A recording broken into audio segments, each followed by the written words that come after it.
بسم الله الرحمن الرحيم الحمد لله رب العالمين والصلاة والسلام على أشرف الأنبياء والمرسلين نبينا محمد وعلى آله وصحبه أجمعين وبعد السلام عليكم ورحمة الله وبركاته. وعليكم Mes chers السلام frères et sœurs, ورحمة الله. barakallahu fikum pour votre présence sur ce live. Cheikh Mahdi, marhaban bik, assalamu alaikum. Et un grand honneur que tu sois parmi nous ce soir. On ne te présente plus, alhamdulillah. Ce soir, le but de ce live, vraiment, c'est de mettre en lumière voilà, des conseils bi'idhnillah, bénéfiques pour pouvoir accueillir le mois Karim qui arrive très très vite, le mois de Ramadan, ce mois que tous les croyants attendent avec impatience. Et nasallallahu subhanahu wa ta'ala an yuballighana Ramadan, parce que on ne sait pas de quoi il fait demain, si on arrivera jusqu'à ce jour-là. Mais voilà, on demande à Allah qu'il nous fasse parvenir le mois de Ramadan.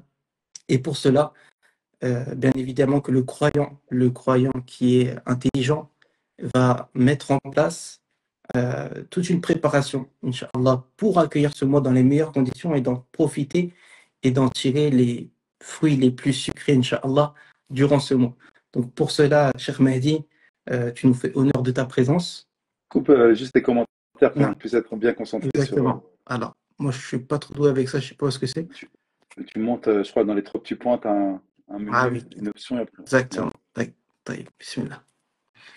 Et je reprends ce que je disais. Je disais donc que Bi'idhnillah, ta présence, elle nous est très très chère pour tirer, Inch'Allah, de tes conseils, de ton expérience.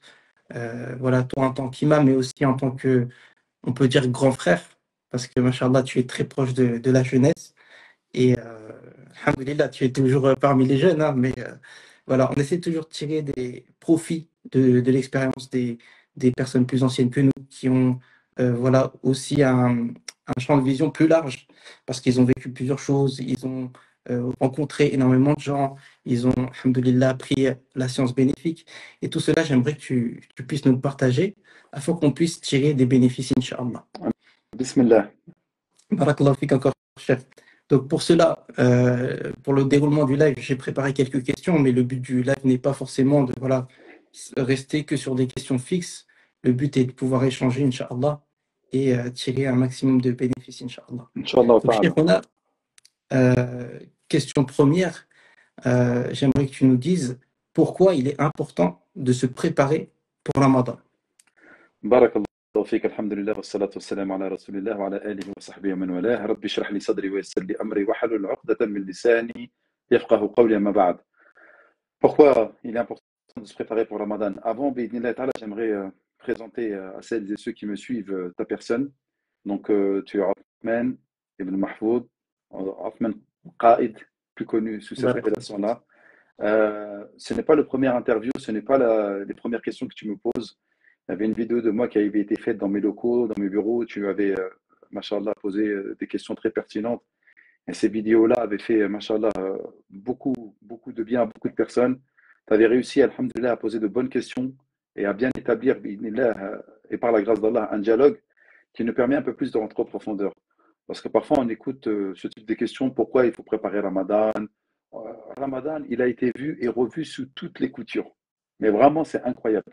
C'est rare de ne pas avoir entendu une chose sur le mois de Ramadan. On en a tellement parlé qu'on connaît énormément de choses sur Ramadan. Et malgré ce nombre incroyable d'informations que l'on a sur Ramadan, plus les années passent et plus nous nous rendons compte que peu de gens vivent ce mois comme il se doit d'être vécu. C'est incroyable. On dirait que trop d'informations sur un sujet tue le sujet ou bien l'information. Et donc ta question est pertinente. Pourquoi il faut se préparer pour le mois de Ramadan? En réalité, on voit très bien que Ramadan, c'est devenu un mausim, une saison, comme on dit en arabe, un moment. Qu'Allah me pardonne de faire ce comparatif. Et on n'est pas là pour décourager les gens ou pour faire déprimer les gens. Mais il est important et factuel de pouvoir bien cibler le problème pour bi'idhnillah ta'ala faire en sorte justement de l'outrepasser et de faire en sorte de le régler. Ramadan, c'est devenu une saison de l'islam entre guillemets. Et on voit énormément de personnes, alhamdulillah, qui se préparent et qui viennent dans les mosquées pendant le mois de Ramadan. Et je n'aurais pas dit ça si on voyait qu'il y a justement un changement derrière. Bien entendu, c'est un moment propice et c'est un déclic pour un nombre infinitésimal de personnes qui reviennent très souvent par le mois de Ramadan. Mais lorsque tu regardes dans la grande majorité des cas, les mosquées se remplissent, les qamis sont de rigueur, les sœurs, alhamdulillah, mettent leur hijab, les tarawih, c'est une prière surrogatoire, elle est remplie, alors que les prières obligatoires, on aimerait elles aussi qu'elles puissent être remplies, voire plus ou de la même manière. Et en réalité, on voit que dès que Ramadan est fini, les gens ils repartent. Et là, tu as envie de me dire, mais ma question, pourquoi il faut se préparer pour le mois de Ramadan? Euh, Tout est lié en fait. Il faut se préparer pour le mois de Ramadan parce que c'est un mois qui est grandiose. C'est un mois qu'Allah Jalla fi'ala a défini dans le Coran, et c'est un mois qui a été pris en considération non seulement par le modèle de l'humanité et le modèle prophétique en la personne du prophète Mohammed, sallallahu alayhi wa sallam, et par les compagnons, par les tabi'in, tout le monde se préparait pour Ramadan. Pourquoi? Qu'est-ce qu'il a Ramadan de si exceptionnel? Alors que nous savons que Ramadan ne fait même pas partie des mois sacrés. Allah a fait en sorte qu'il y a 4 mois sacrés. On vient d'en passer un qui est Rajab et 3 autres qui vont venir dans le futur. Bien que Ramadan ne soit pas un mois sacré, c'est un mois qui est trop important. Pourquoi il faut se préparer? Tout simplement parce que c'est le mois dans lequel Allah Jalla fi'ala a révélé le Coran. Et comme le Coran est un mode d'emploi, une boussole, un guide pour les musulmans et l'humanité de manière générale, eh bien pour honorer ce mois, il est très important de s'y préparer parce que on n'a jamais vu un mois où les portes de la miséricorde, des récompenses et des bienfaits ont été aussi innombrables que le mois de Ramadan. C'est comme si tu disais, toi, tu as besoin de refaire ta garde-robe ou tu as besoin d'acheter des choses pour ta maison et tu as un mois de solde où les prix sont cassés, mais incroyables. Mais tu as vraiment besoin, déjà, tu n'as pas les moyens, mais tu dois profiter de ce mois-là pour remplir, je ne sais pas, tu es un vendeur, tu es un fournisseur, tu as un magasin, tu dois remplir en fait tous tes rayons. Et c'est ce mois-là que tu ne dois pas rater. Parce que si tu rates ce mois-là, eh bien, toute l'année risque d'être très difficile. Eh bien, voilà de quelle manière les compagnons, ainsi que le prophète, alayhi salam, avaient compris le mois de Ramadan. À savoir qu'il faille véritablement se préparer pour engranger un maximum de hasanat, parce qu'Allah non seulement multiplie les hasanat, parce qu'Allah est infiniment miséricordieux, parce qu'Allah pardonne incroyablement, et surtout, parce qu'Allah, durant ce mois-là, il libère du feu de l'enfer énormément de personnes. En fait, lorsque les gens ils disent ça, ils ne se rendent pas compte. Tu vois, on vient de donner une information, mais ils ne se rendent pas compte après. Ça veut dire quoi, il libère? C'est-à-dire que c'est comme un esclave qui est la propriété de son maître. Eh bien, en fait, cet esclave-là, il peut retrouver la liberté par décision de son maître, parce qu'il a fait énormément durant ce mois-là. Eh bien, lorsqu'Allah, subhanahu wa ta'ala, à la fin de Ramadan, il écrit une liste incroyable de musulmans, de noms de musulmans, où Allah a dit, toi, l'enfer, tu ne les toucheras pas. Et ça se passe à chaque Ramadan. Pendant Ramadan, pourquoi il faut s'y préparer? Parce qu'il y a la nuit du destin. Et dans cette nuit du destin, Allah écrit la destinée de chacun d'entre nous, à savoir que nous allons peut-être mourir durant l'année qui va arriver. Par exemple, là, on est en train de faire un live, toi et moi, pour la préparation du mois de Ramadan, il arrive dans quelques semaines, et ça se trouve, on n'y arrivera même pas parce qu'Allah a écrit durant le mois de Ramadan de l'année dernière que un nombre incroyable de personnes, innombrables de personnes, allaient mourir avant le Ramadan prochain. Parce qu'Allah écrit la destinée de chacun d'entre nous durant ce mois de Ramadan. Donc, pour toutes ces raisons, Ramadan est un mois à part, est un mois exceptionnel, est un mois, bien qu'il fasse partie des autres mois, mais marginal, tant les bénédictions sont nombreuses et tant Allah subhanahu wa ta'ala en a fait un mois sublime pour les croyants, pas n'importe lesquels, ceux qui vont justement pouvoir y déceler ses bienfaits. En résumé, voilà pourquoi il faille se préparer pour Ramadan. Barakallah, fait une très belle explication et puis une très belle image. Franchement, j'ai bien aimé cette image que tu donnes par rapport, par exemple, au fait de Allah, il nous donne énormément de récompenses, énormément d'opportunités. Et j'aimerais aussi insister aussi sur le fait que justement, on est dans un mois, comme tu as dit, qui est justement entre un mois sacré qui était Rajab, qui est passé, et le mois béni de Ramadan qui arrive avec d'énormes trésors. Et le prophète sallallahu alayhi wa sallam, on le sait très bien, il a dit que durant ce mois-là, eh bien, il y avait beaucoup comment dire, de rafla, D'insouciance. d'insouciance, exactement. Beaucoup d'insouciance durant ce mois. Et c'est pour ça que le prophète, alayhi salam, il s'efforçait de jeûner en perspective d'avoir Ramadan qui arrivait. Et ici, cher, J'aimerais bien revenir sur le fait, sur la préparation de Ramadan, parce que souvent, on parle beaucoup de la préparation de Ramadan, tu sais, d'un point de vue assez mécanique. C'est-à-dire, oui, il faut boire beaucoup d'eau, il faut se préparer. En fait, on voit ça d'un aspect assez très théorique. Mais moi, j'aimerais bien que tu nous indiques des moyens qui nous permettent de se préparer, mais vraiment en profondeur. C'est-à-dire au niveau de notre qalb, au niveau de notre intention, de notre, voilà, de notre âme à nous. Comment se préparer spirituellement ce mois-ci pour en profiter pleinement au niveau de la récompense auprès d'Allah subhanahu wa ta'ala. Barakallahu fik, Khoya Ahmed, pour cette question ô combien importante.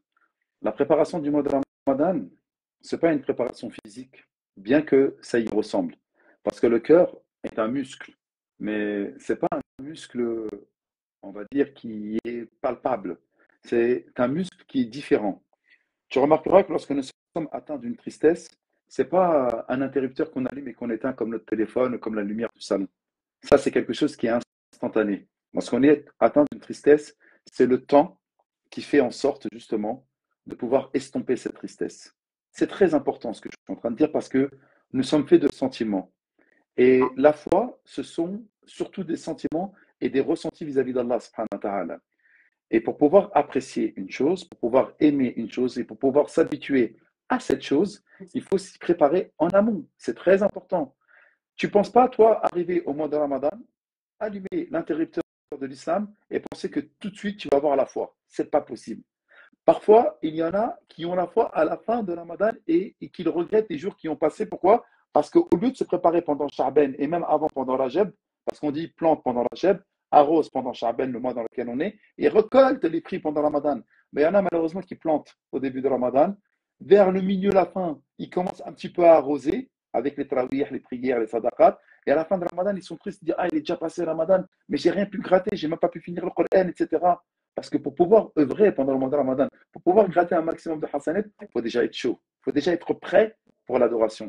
Et donc, notre cœur n'est pas un interrupteur. Notre cœur, il a besoin de temps pour pouvoir s'y préparer. C'est la raison pour laquelle le prophète alayhi salam, nous a laissé du temps entre l'adhan ou l'iqama. Par exemple, lorsque tu fais l'adhan, hayya ala salah, hayya ala al-falah, venez à la prière, venez au succès.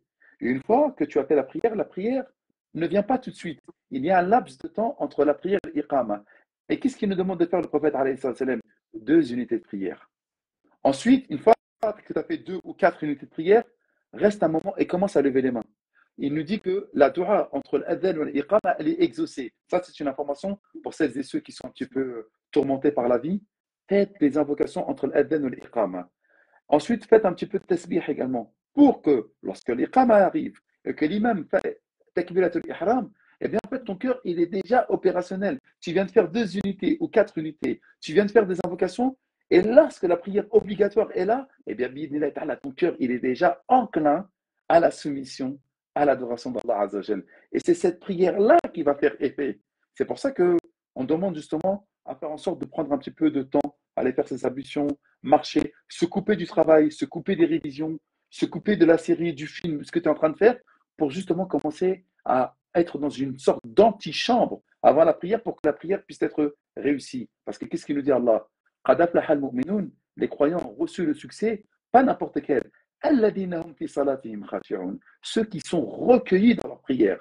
Et donc, si toi, tu veux avoir un ramadan qui va être bénéfique, tu te dois d'être dans un recueillement dans le ramadan, que tu sens que c'est le mois du Coran, que c'est le mois des victoires, que c'est le mois où le prophète alayhi salam, a reçu la révélation, que c'est le mois où Allah Jalla fi'ala a soutenu maintes et maintes prophètes, parce que Ramadan, ce n'est pas que le prophète qui a reçu les victoires. D'autres prophètes et messagers ont reçu des victoires durant le mois de Ramadan. Et donc, pour pouvoir se faire, nous devons déjà nous préparer en amont. Et cette préparation commence, comme il disait Nabi Sallallahu alayhi wa sallam, de commencer à jeûner un petit peu pendant Sha'ban, de commencer à lire un petit peu le Coran, de commencer à délaisser un petit peu les séries. Commence pas une nouvelle série maintenant. Tu sais que si tu commences une série maintenant, les séries sont très addictes. Au lieu de lire le Coran et de faire des actes d'adoration, tu risques d'allumer ton Netflix ou ton Prime Video et tu commences à regarder des vidéos alors que ce n'est pas le moment. C'est peut-être ton dernier Ramadan. Réfléchis un instant. Essaye de comprendre une chose très importante. Ce Ramadan-là, c'est un mois de connexion avec le Coran et donc avec Allah, parce que le Coran, c'est la parole d'Allah. Donc, tu dois commencer à délaisser un petit peu tes péchés, délaisser un petit peu tes passions, délaisser un petit peu tes hobbies, tes habitudes, pour créer d'autres habitudes qui vont te permettre enfin d'être connecté. Parce que je le rappelle une énième fois, Ramadan, c'est le mois où tu récoltes. Et le prophète alayhi salam nous dit que les meilleures des actions, c'est celle de leur fin. Ça se trouve, c'est ton dernier Ramadan. Fais en sorte que ce dernier Ramadan puisse être un Ramadan concret. Et à chaque fois qu'on dit aux personnes, ouais, attention, ça se trouve, c'est ton dernier Ramadan. Attention, c'est ton dernier Ramadan. Mais tu es bien d'accord, Ahmed, qu'un jour, cette parole-là, elle sera applicable. Ce sera Sahib. ton dernier Bien sûr. Ramadan. Forcément. Donc, nous, on ne sait pas quand on va mourir, mais c'est peut-être réellement ton dernier Ramadan. Donc, fais en sorte de bien le préparer. Voilà pourquoi il faut bien se préparer pour le Ramadan. Parce que ce n'est pas un mois où tu vas récolter les succès et que tu vas faire en sorte que ta foi va s'améliorer. Et sache une chose, j'arrive directement un petit peu à la fin, mais pour savoir si ton Ramadan a été bénéfique, tu changes à la fin. Or, on va se dire et on va se parler réellement et concrètement. Combien de frères et de sœurs rentrent dans le Ramadan et ressortent de Ramadan et retombent dans leurs péchés, dans leurs habitudes, dans leurs méfaits. Ça veut dire en fait que réellement, ils ne se sont pas préparés pour le Ramadan et que le Ramadan n'a pas eu l'effet escompté, à savoir d'un repentir sincère qui nous permet de nous rapprocher d'Allah subhanahu wa ta'ala. D'un repentir sincère qui nous permet de se reconnecter avec notre vie, avec notre réalité première, qu'on est des croyants, qu'on est des musulmans, et qu'en fait l'islam doit être un élément central. C'est Ramadan qui va nous le permettre. Or, nous avons fait en sorte de Ramadan, que ce soit le mois de l'islam, mais simplement que Ramadan qui est le mois de l'islam. Et c'est dommage de le prendre de manière saisonnière comme ça. Il faut qu'on fasse quelque chose de plus précis, plus intéressant, plus fort que ce que nous sommes en train de faire. Parce que franchement, ça, c'est devenu une saison. C'est les nuits Ce que tu ramadanesques et décris tout là, ça. chef, c'est quelque part, c'est un problème d'intention. Parce que ça veut dire vraiment, on se dit, je rentre dans le Ramadan, mais voilà, j'ai un peu le cœur serré parce que je quitte un peu mes passions, je les mets un peu de côté. Mais je suis limite pressé de retrouver mes passions après. Et année en année, les années se succèdent et se ressemblent. Et au final, on ne sort pas de ces travers. Donc, est-ce que c'est pas un problème d'intention quand tu rentres dans le Ramadan que de, voilà, L'intention est bonne. Mais le problème, c'est que l'enfer est pavé de bonnes intentions. L'intention est bonne. Inch'Allah. Bah, c'est vrai, regarde, tu les vois, ils mettent au khamis, ils viennent à la mosquée, etc. Mais en réalité, c'est ce que nous sommes en train de dire depuis tout à l'heure, Ahmed. Si tu veux que ton ramadan puisse avoir un effet bénéfique dans ta vie, tu dois le prendre réellement. Allah Jalla fi'ala, n'aime pas les choses superficielles. Allah Jalla fi'ala, aime les choses qui sont faites en profondeur. D'où le fait, innamal a'malu binniyat. Les actes ne valent que par leur intention. Et l'intention, elle est au plus tréfond de ton âme, au plus tréfond de ton cœur. On est dans la pleine profondeur lorsqu'on parle d'intention. Donc en réalité, les gens ils disent ouais, j'ai envie de changer, etc. Mais c'est pas vrai. Parce que si tu as envie de changer, tu te donnes les moyens. C'est comme lorsque tu es amoureux d'une fille. Tu es fou amoureux de cette fille-là. Ben, si tu veux te marier avec elle parce que le père il t'a donné des conditions pour te marier avec cette fille-là, tu vas te donner les moyens. Tu vas faire les actes pour arriver à cet objectif-là. Or là, on te dit, ouais, tu peux avoir des bénéfices durant le mois de Ramadan, mais tu ne te donnes pas les réels moyens d'avoir les bénéfices durant ce Ramadan. C'est qu'une parole, c'est qu'une intention. Ça ne marche pas. C'est comme le gars qui est addict aux jeux vidéo, ou le gars qui est addict au PMU, au paris sportif, ou le gars qui est addict à la fille et dit, ouais, je veux plus de cette fille-là, je veux plus, j'en ai marre, je suis triste, etc.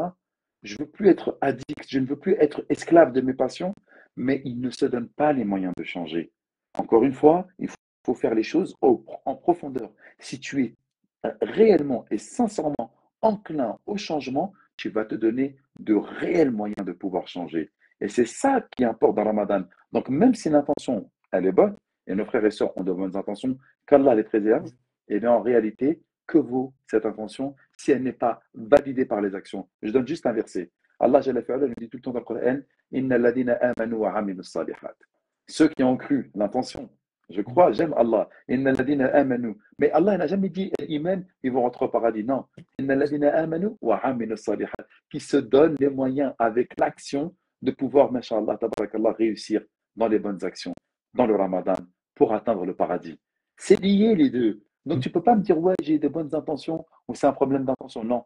Tu dois vraiment changer et t'y préparer concrètement. Et si tu ne t'y prépares pas concrètement, tu dois te poser une question. Pourquoi j'ai pas réussi? Est-ce que réellement c'est une priorité Ramadan? Est-ce qu'au fond de moi-même, je veux réellement changer? Parce qu'il faut que tu te parles à un moment. Si tu veux réellement atteindre un objectif, tu vas te donner les moyens. Mais est-ce que tu veux réellement changer? Donc si tu ne t'es pas donné les moyens de changer pendant le mois de Ramadan, c'est pas parce que tu es mauvais, c'est pas parce que tu n'es pas bon, mais c'est juste parce que tu n'as pas été assez en profondeur dans ta manière de percevoir les choses. Ça, barakallahu fik. Des très belles paroles, masha'Allah. Je rebondis un peu sur ce que tu disais, cher, par rapport à cette jeunesse qui est remplie de bonnes intentions, comme tu le dis, chaque Ramadan, on le voit, les mosquées se remplissent. Et on observe tout un tas de choses qui se passent dans les mosquées, c'est que, voilà, on voit par exemple la- l'affluence des gens, par exemple pour la prière de Tarawih, qui est une prière qui n'est pas juridiquement obligatoire, mais on voit limite qu'elle a plus d'importance des fois que les prières, les 5 prières dans la journée. Ça, C'est vrai. donc c'est quelque chose quand même qui est factuel, mais qui traduit quand même une volonté de bien faire, mais une mauvaise compréhension dans l'application. Donc, moi, ça me rappelle beaucoup les jeunes qui sont encore bloqués dans leur travers, voilà, qui sont encore qui suivent l'effet de groupe parmi leurs amis, qui vont être avec des mauvaises fréquentations, etc., et qui vont se donner des fausses excuses en se disant, moi, ça là, j'arrive pas parce que, voilà, je suis pas encore rangé, je suis encore plongé dans mes soucis, dans mes péchés, dans ça, je m'en occuperai après. C'est cette catégorie de frères qu'on aime en Allah et que on veut pour eux le bien. Comment ou quel message tu pourrais leur adresser pour voilà, les motiver et te dire que c'est cette occasion qu'il faut saisir? C'est une vraie question, encore une fois, Ahmed.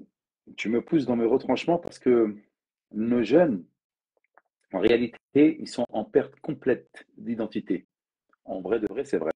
Même les rappeurs, les plus crasseux, avec leurs paroles les plus vulgaires, ont des références à l'islam dans leurs chansons. Vous mettez Shaitan par-ci, je suis attrapé, je suis bloqué par le Shaitan. Si le bon Dieu ne me pardonne pas, si Allah, Inch'Allah, j'oublie pas d'aller à la mosquée le vendredi. Et c'est vraiment, encore une fois, des paroles des plus crasseuses qui sortent du fin fond des caniveaux. C'est une réalité. Donc, quelque part, identitairement parlant, ils s'affilient à l'islam. Ils viennent de l'islam. Et on en voit d'ailleurs beaucoup, malgré leurs méfaits, qui vont aller faire des Hamra. Nous en connaissons des rappeurs, des grands rappeurs, des rappeurs connus, qui chantent et qui sont suivis par des centaines de millions de personnes. Et ben, ils vont à la Hamra, ils jeûnent le mois de Ramadan, et lorsqu'on les marie, on les marie à la qala Allah, qala Rasoul. Que tu le veuilles, que tu ne le veuilles pas, c'est leur identité. Ils se considèrent comme musulmans. Maintenant, et c'est là tout le paradoxe, c'est que ce soit nos rappeurs, que ce soit nos influenceurs, ou que ce soit les personnes lambda qui vont à la mosquée, ils ont tous cette duplicité identitaire. J'aime ma religion, j'espère bi'idhnillah ta'ala finir avec un hajj, me marier, avoir des enfants. Tu vois, lorsque tu lui dis, ouais, tu te vois quand, dans combien d'années tu te vois comment, le gars il se dit, ouais, il se voit pas tout le temps dans le haram. À un moment, il se dit, je vais revenir. Donc au fond d'eux-mêmes, ils sont bons. Ils ont cette identité islamique. Mais où le bas blesse? Où est le problème? C'est qu'ils ont également ce côté obscur et qu'ils aiment la musique, qu'ils aiment la chair, qu'ils aiment les femmes, qu'ils aiment le bling-bling, le m'as-tu vu, etc. D'accord ou pas? Ça, c'est clair. Même lorsqu'on va aller nettoyer des personnes qui font partie des mafias à Marseille, etc., qui se sont fait tuer par des balles, parce que ils sont entretués pour des terrains. Lorsqu'on vient nous appeler, on nous dit, ouais, s'il te plaît, comment on va faire pour la janaza? Et lorsqu'on va les enterrer, on ne les enterre pas au crématorium en brûlant leur corps, ou dans une fosse commune, ou avec des chrétiens, ou avec les athées. On veut les mettre dans le carré musulman. On veut que les lave comme des musulmans. Là, tu me dis, mais t'es parti loin, je t'ai posé une question par rapport à Ramadan et la jeunesse. Mais tout est lié en réalité. Parce que tu peux pas, encore une fois, j'ai pas envie de répondre de manière balourde, ouais, voilà, c'est comme ça. C'est très profond ce que je suis en train de te dire. Ces jeunes-là se considèrent musulmans, mais ils ne combattent pas leur côté obscur. Ils vivent avec un paradigme qui est de pouvoir réussir sa vie, comme le shaitan leur a promis. Ils ont écouté la promesse de shaitan, mais n'ont pas écouté la promesse d'Allah subhanahu wa ta'ala. Tout le paradoxe est là. Et tout le drame de notre vie, même la tienne et même la mienne, Ahmed, c'est que nous sommes tout le temps assujettis à cette duplicité de caractère. Comme il a dit Allah subhanahu wa ta'ala, nous avons une âme, tantôt à l'appel au mal et tantôt à l'appel au bien. Tu vois, an-nafs al-amaratu bis-su wa an-nafs al-mutma'inna. Tu vois, et Allah jalla fi'ala jure également par l'âme. Wa nafsin wa ma sawaha, et l'âme, comment il l'a façonné. Donc ces jeunes, réconciliés avec leur identité. Ramadan, je suis un musulman, il faut que j'aille faire ma religion avec Ramadan, il faut que je parfasse ma religion avec Ramadan. Mais malheureusement, encore une fois, c'est qu'une question identitaire. En d'autres termes, c'est qu'une culture. Et il faut réussir à passer le cap, le pas entre la culture et le culte. Oui, je suis de culture musulmane, Mais Allah Jalla fi'ala ne regardera pas ma culture. Il voudra voir mon culte, à savoir l'adoration. Il ne suffit pas simplement que de me sentir musulman ou d'être enterré comme un musulman ou de réciter le Coran au moment où je vais faire mon mariage, au moment des morts, au moment du baptême, etc. Le baptême, c'est très chrétien, mais au moment de la haqiqa, tu vois, il ne suffit pas simplement que d'avoir la culture islamique. Il me faut revenir vers le culte. Et ce que nous sommes en train de voir aujourd'hui, Rahman, dans l'afflux massif dans les mosquées, c'est en fait un afflux culturel. Et c'est ça qui pose problème aujourd'hui. C'est pour ça qu'à la fin de la culture ramadanesque, les gens, tu ne les vois plus. Parce que c'était comme le Mawsam de Eid al-Adha, tout le monde va se ruer dans les moutons, va les égorger. Mais on a oublié qu'en fait, ce n'était pas la fête du Michui. Tu vas voir même des gens qui font la queue parce qu'ils ne peuvent pas égorger pour juste acheter un gigot de viande et pour le faire en Michui. Ce qui est important, c'est d'avoir de la viande. Et ils vont même la queue dans des boucheries qui n'ont absolument rien d'islamique. Mais il faut mettre de la viande. Encore une fois, il y a un gouffre entre le culte et la culture. Et le jeune qui vient avec un amas massif à la mosquée, c'est des gens qui sont dans la culture et non plus dans le culte. Et donc la vraie question, c'est comment les faire switcher de la culture vers le culte? Eh bien, en faisant un travail de fond. Ramadan, c'est le VRP de l'islam. On sait qu'ils viennent à la mosquée. Et bien, il faut trouver les bons mots pour leur parler non pas simplement que de Ramadan, mais de leur existence, de leur identité durant ce mois, parce qu'ils viennent à nous, ils se rapprochent de l'islam à ce moment-là pour faire en sorte qu'ils puissent avoir un impact dans l'après-Ramadan. Je ne sais pas si j'ai réellement répondu à ta question, mais je vois la chose de cette manière-là pour qu'on puisse avoir un impact profond à la fin. Tout à fait, mais après, c'est vrai que c'est une problématique qui est très profonde et complexe. Donc, on ne peut pas avoir une réponse simpliste. Et je pense que les personnes qui se disent, pour réussir un Ramadan, je vais avoir. Parce qu'on est dans une société où voilà, on est habitué à avoir du fast-food. Voilà, tu veux faire un Ramadan, tu veux réussir ton Ramadan, bah fais ça, fais ça, fais ça, fais ça. Et puis, enfin, non, c'est pas comme ça. C'est une réelle introspection, comme tu l'as dit, et cibler les problèmes afin de pouvoir apporter les meilleures solutions. Et Inch'Allah, je transite sur une autre question parce que moi, je pense que il y a quand même. Tu es avec moi? Ouais, je suis là, je Ouais. suis avec toi, t'inquiète pas, je t'écoute. Je te disais, je pense que parmi les jeunes qui ont envie de bien faire, ils ont souvent tendance à revenir pendant le Ramadan. Ils se rapprochent des mosquées, des imams, même sur les réseaux sociaux. On commence à regarder des cours, des vidéos, etc. Ici, est-ce que toi, tu pourrais nous partager une expérience plutôt personnelle, si tu en as bien sûr, par rapport à Ramadan? Est-ce qu'il y a un Ramadan en particulier qui a changé ta vie ou, ou bien une expérience que tu as pu observer de toi-même en voyant des jeunes qui étaient peut-être très loin de la religion revenir et voilà, être complètement changés après un Ramadan? Il y a un Ramadan qui a particulièrement changé ma vie, mais pas intérieure.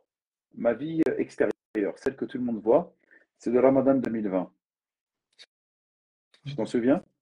Moi, j'ai du mal à me rappeler ce 2020, c'est très flou. C'était la période Covid, là. Subhanallah.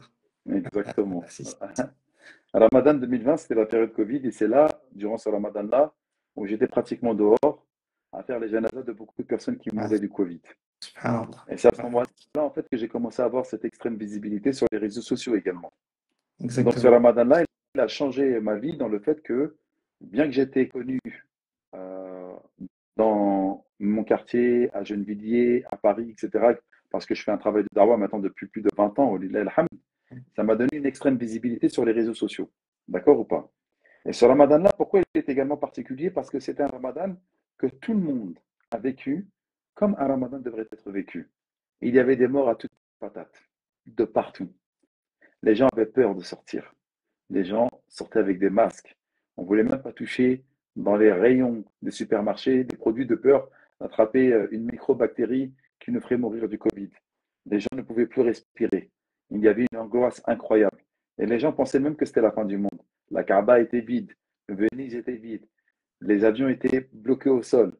Tout le monde pensait que c'était l'Armageddon. Ça y est, c'est la fin du monde. Et là, les gens, ils ont vécu un Ramadan comme tout le monde aurait dû vivre un Ramadan parce qu'ils pensaient que c'était le dernier, que c'était la fin du monde. Et donc, les gens, bien qu'ils n'allaient pas à la mosquée, et il y avait énormément de live le soir à la maison, eh bien, tout le monde, et tu peux poser la question à ceux qui sont dans ton entourage, quel a été un Ramadan qui t'a particulièrement touché? Eh bien, ils te diront c'est le Ramadan du Covid. parce qu'ils ont vécu vraiment Ramadan en connexion avec Allah subhanahu wa ta'ala, parce qu'ils avaient réellement peur de la mort. Et lorsqu'on concrétise et lorsqu'on matérialise la mort, comme devrait faire chaque musulman en réalité, hein, tu es d'accord avec moi? Eh bien là, il y a un goût particulier dans les adorations. C'est comme si je te disais, là, c'est ta dernière prière, demain tu vas être exécuté. Ben, cette dernière prière-là, tu vas la faire avec une invocation incroyable. Ya Allah, pardonne-moi, Ya Allah, si, Ya Allah, ça. Ou lorsqu'on t'annonce que tu as un cancer et qu'il te reste 2 mois à vivre. Les 2 mois que tu vas vivre dans la lecture du Coran, etc., c'est un mois qui est incroyable. Or, le prophète alayhi salam, nous demande de nous rappeler de la destructrice des plaisirs. Pourquoi? Parce que ça va nous mettre dans une condition où on pense peut-être que c'est notre dernier Ramadan, c'est notre dernier moment sur Terre. Il faut que je puisse carburer au maximum. Ça, c'était mon premier. C'était Ramadan qui avait changé ma vie, mais d'un point de vue extérieur. Et une anecdote qui a changé ma vie d'un point de vue intérieur, c'est que j'étais en Ertikef, Ramadan 2000, je pense 2010 ou 2009 à la mosquée. Et je lis le Coran. Et au moment où je lis le Coran, il y a quelque chose qui se passe. Et j'éclate en sanglots. Là, il y a quelque chose qui se passe, c'était dans les nuits du destin. Dans les nuits, hein, je n'ai pas dit la nuit, dans les Mhm. nuits, parce que c'était dans les 10 Exactement. dernières nuits, c'était une nuit impaire. Mhm. Je me rappelle plus si c'était la 25e ou la 27e, mais c'était la 25e ou même la 29e, parce que la mosquée, elle était vide. Parce qu'après la 27, tout le monde repart, tu vois. Et je commence à éclater en sanglots. Et là, je me dis, mais waouh, qu'est-ce que c'est? C'est un sentiment que j'avais jamais ressenti. Et je me dis, mais qu'est-ce qui se passe? C'est un truc qui est drôle. Et en fait, on était peut-être 4-5 dans la mosquée. Et je regarde de l'autre côté un frère également qui éclate au sanglot au même moment que moi. Mais on n'était pas ensemble, on ne se voyait même pas. Lui, il avait Allah. un Coran et moi, j'avais un Coran. Lui, il était à l'autre bout de la mosquée et moi, je suis à l'autre bout de la mosquée. D'un seul coup, j'éclate et lui, d'un seul coup, il éclate. On n'était même pas au même endroit dans le Coran. Chacun il avait sa lecture. Et là, je dis, il y a un truc qui se passe. Il y a quelque chose qui est en train de se passer. Et je t'en parle aujourd'hui avec beaucoup d'émotion. C'était très, très puissant. Et Allah Ta'ala a'lam. Allah Ta'ala a'lam. Mais je pense que cette nuit-là, pour moi, hein, selon ma perception, c'était la nuit du destin. Tu as vu, c'est très subjectif ce que je suis en train de te dire. Et c'est ce que tu m'as posé comme Mais question, bien tu sûr, vois. mais bien sûr. Barakallahu fik. Et c'est des moments comme ça que l'on vit, que l'on sent, mais surtout que l'autre frère également qui a ressenti la même chose et qui a éclaté au même moment que moi, alors qu'on était vraiment, on n'était pas du tout ensemble. Il s'est dit Allahu Akbar. Il y a quel type d'ange qui est arrivé à ce moment-là? Quel type de lumière est arrivé à ce moment-là? Et c'était une expérience pour moi qui était très forte. Et depuis ce moment-là, euh, les 10 dernières nuits, je ne veux plus me coucher. Et j'espère, on a ressenti encore ce type de sensation où tu sens beaucoup de force, mais tu as envie de regoûter à ce sentiment de béatitude, où tu sens qu'il y a quelque chose Exactement. cette sakina qui descend sur toi. J'ai envie de le regoûter. Et donc, je m'efforce et je m'évertue à chaque fin de Ramadan, la dernière décade de Ramadan, d'essayer de retrouver ce sentiment incroyablement beau. Et subhanallah, cher, ça me fait penser, en revenant sur le sujet du live par rapport à cette expérience magnifique que tu nous as partagée, je pense que c'est un point extrêmement important dans la préparation de Ramadan, c'est vraiment de pouvoir s'isoler. De pouvoir Ouais. s'isoler avec le Coran, s'isoler aussi avec soi-même.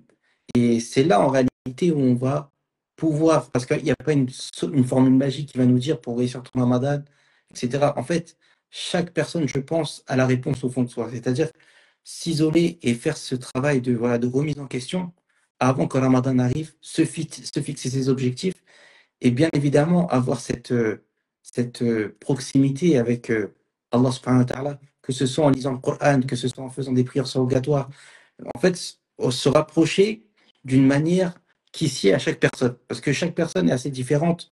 Il y en a, ils ont plus de facilité à prier, il y en a plus de facilité à jeûner, il y en a d'autres à lire le Coran, etc. Mais en réalité, je pense que c'est ça aussi une des clés, parmi les clés pour pouvoir réussir, c'est de se retrouver seul avec soi-même, se questionner et se fixer ses objectifs. Wallahu a'lam. C'est magnifique ce que tu viens de dire. Se retrouver seul, bien sûr, parce qu'en réalité, le prophète, alayhi salam, pendant Ramadan, il rappelle-toi, et c'est là où la révélation du Coran elle est venue, c'est qu'il s'est isolé, fi Ghar Hira, dans la grotte de Hira, fi Jabal Nour, sur la montagne de lumière. La solitude nous permet de nous déconnecter du monde et du bruit ambiant. Cette solitude nous permet de nous recentrer sur notre réalité première. Cette solitude nous permet justement de nous couper de notre triste réalité et de pouvoir nous plonger et nous concentrer avec la lettre qu'Allah subhanahu wa ta'ala nous a écrite par ses propos dans la parole du Coran. Et c'est justement dans cette proximité, dans cette lecture du Coran, dans cette méditation, أَفَلَا يَتَدَبَّرُونَ الْقُرْآنَ أَمْ عَلَى قُلُوبٍ أَقْفَالُهَا, nous dit Allah, ne vont-ils pas méditer sur les versets du Coran à moins que leur cœur soit scellé. Regarde comment Allah Azza wa Jalla, il a parlé de quoi? De cœur qui est éveillé, vivant, réceptif dans la lecture du Coran. Parce qu'Allah a dit أَفَلَا يَتَدَبَّرُونَ الْقُرْآنَ, نعم ne vont-ils pas méditer sur le Coran? Et celui qui ne médite pas sur le Coran, en fait, il a un cœur scellé, il a un cœur qui est fermé, cadenassé. Et donc, même si c'est en français, de lire le Coran, même si ce n'est pas en français, d'écouter le Coran, de se réconcilier avec le Coran pour pouvoir justement se poser des vraies questions. T'as vu là, alhamdoulilah, on est écouté, les gens ils sont en train d'écouter un rappel, on se prépare pour Ramadan, on est toi et moi, mais en réalité, lorsqu'on souffre, lorsqu'on a mal, lorsqu'on est triste, lorsqu'on a une opération, lorsqu'on a un cancer, lorsqu'on meurt, lorsqu'on naît, lorsqu'on va dans la tombe, lorsqu'on est ressuscité, toutes ces choses-là, ce sont des parties qui sont seules. Donc pour pouvoir bi'idhnillah ta'ala, se préparer à cette solitude éternelle, avant d'avoir le paradis, bien entendu, lorsque je dis éternel, c'est dans le monde de barzakh, dans le monde de l'outre-tombe, eh bien, il faut déjà s'habituer à la solitude terrestre. Mais lorsque tu es dans cette solitude terrestre et que tu es vivant, là, tu arrives à penser à Allah, qui est ton compagnon. Et comme tu as pensé à lui lorsque tu étais vivant, entouré de ta famille, de tes biens, de tes amis, de tes collaborateurs, eh bien, lorsque tu t'es esselé pour avoir justement une proximité, une intimité avec Allah, eh bien, bi'idhnillah ta'ala, tu pourras la récolter dans ta tombe le jour du jugement dernier, le jour des ténèbres, le jour où tout le monde dira nafsi, nafsi, je suis seul, je suis seul. Et c'est pour ça que ce que tu es en train de me dire, c'est super important. Effectivement, c'est dans la solitude. Et c'est pour ça que le prophète aimait être seul dans les i'tikaf. Il a mis une tente à l'intérieur de la mosquée. Il ne voulait pas se mélanger aux autres. Il ne rentrait pas chez lui, couper ses relations avec ses épouses, etc. pour pouvoir se recentrer sur sa personne. Que nous sommes nés seuls, que nous vivons seuls dans nos souffrances, que nous mourrons seuls, que nous serons ressuscités seuls et que nous serons jugés seuls. Et cette solitude-là, pendant Ramadan, dans la lecture du Coran, nous rappelle ce moment inéluctable qui nous attend tous. exactement subhanallah. Barakallahu fik, c'est toi qui l'as Non, élaboré ce ça sujet. m'a fait, ton histoire m'a fait penser à ça. Et bon, plus tu parles, il y a des idées qui me viennent à l'esprit, subhanallah. Parce que là, on parle aussi de solitude. Mais paradoxalement, j'ai envie de te dire, je dirais la relation pendant Ramadan, la relation que tu crées avec Allah, ou que tu travailles, on va dire que tu nourris par tes actes d'adoration que tu fais quand tu es seul, eh bien, elle se renforce. Et d'un côté, elle va renforcer aussi tes liens avec les autres, avec les créatures. Parce que pendant Ramadan, on voit des frères, on va à Tarawih, on se rencontre, on va plus vers les mosquées, on se rapproche des assises de dhikr, des douros, etc. Donc, la vie en communauté prend plus de sens aussi. Et je pense que c'est toute la beauté de Ramadan. C'est-à-dire qu'on s'élève spirituellement de manière seule, mais aussi on arrive à partager cela, que ce soit voilà, pendant le ftor, pendant Tarawih et autres. Et je pense que c'est important aussi d'en toucher un mot, que pendant le Ramadan, c'est un mot aussi de partage, et voilà, de partage à tous les sens du terme. C'est vrai que le Ramadan, c'est un mois de partage, c'est le mois de la fraternité, c'est le mois du don. Kana Nabi sallallahu alayhi wa sallam min ajwadi nas, et fait Ramadan, le prophète sallallahu alayhi wa sallam était le plus généreux des gens. Durant le mois de Ramadan, Ramadan, on pense aux autres, on aime partager. C'est un mois de partage. Les prières en commun sont multipliées, le traduire c'est en commun, de ne pas laisser les nécessiteux ou autres indigents de notre communauté dans la difficulté, de penser même à nos concitoyens qui ne sont pas musulmans mais qui sont dans la difficulté. C'est vraiment un mois en fait où les portes du bien sont ouvertes. Hein. Et ça, on le vit particulièrement pendant le mois de Ramadan. On sent cette fraternité tellement intense, le terme est adéquat, pendant le mois de Ramadan. C'est pour ça que lorsque le Ramadan est fini, on est triste de voir les mosquées vides. Parce que ce côté fraternel, on se voyait tous les soirs dans l'adoration d'Allah, subhanahu wa ta'ala, eh bien c'est quelque chose qui disparaît. Et on se retrouve enfermé, emprisonné dans notre quotidien, dans notre solitude, avec notre téléphone ou avec nos amis, alors que le Ramadan, en fait, c'était quelque chose qui était ouvert euh, pour le partage, pour la fraternité, pour l'entraide. Ça, si tu le vois que pendant le Ramadan, regarde les tables, regarde les cadeaux, regarde les distributions, regarde les campagnes de, de demande de dons, elles se font la plupart du temps pendant le Ramadan. Nos téléphones d'ailleurs sont saturés sur WhatsApp. Ah, il y a ça, tiens, il y a ça, il y a tel mot. On en a marre. Ok, c'est vrai qu'on donne beaucoup, mais les gens savent que pendant le Ramadan, les gens sont particulièrement généreux et enclins à la donation. Donc, ils profitent justement lorsque le cœur est enclin à l'adoration, au rapprochement d'Allah par la sadaqa, de justement solliciter les frères et les sœurs. C'est pas quelque chose de mal d'avoir énormément de sollicitations, mais voilà, trop de sollicitations tue la sollicitation. Ça, ça. Cher Barakallahu fik, en tout cas, pour tout ce partage. Je sais pas si tu voudrais avoir un mot de la fin pour conclure un peu ce live. Un mot de la fin? Oui, Ah, j'ai même plusieurs mots de la fin. Là, on a abordé Ramadan simplement que d'un point de vue spirituel.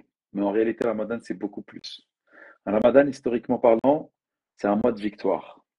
C'est un mois d'endurance, c'est un mois de résilience, c'est un mois d'effort. Il y a eu une fois, les instances musulmanes de ce pays-là avaient émis une fatwa. Là, tu vas me dire, mais dis, tu pouvais pas rester tranquille. تفضل. Ah, je suis désolé, mon frère, je suis obligé d'en parler. الحق يقال. La vérité doit être dite. Wallah, et ça m'a touché. Ah là là là là. Pendant ce mois de Ramadan, je me rappelle le baccalauréat, c'était pendant l'été, il était tombé. Et là, on était un petit peu inquiet euh, par l'état d'esprit des musulmans qui passaient leur baccalauréat. Et on avait émis une fatwa qu'ils pouvaient prendre leurs sneakers pendant.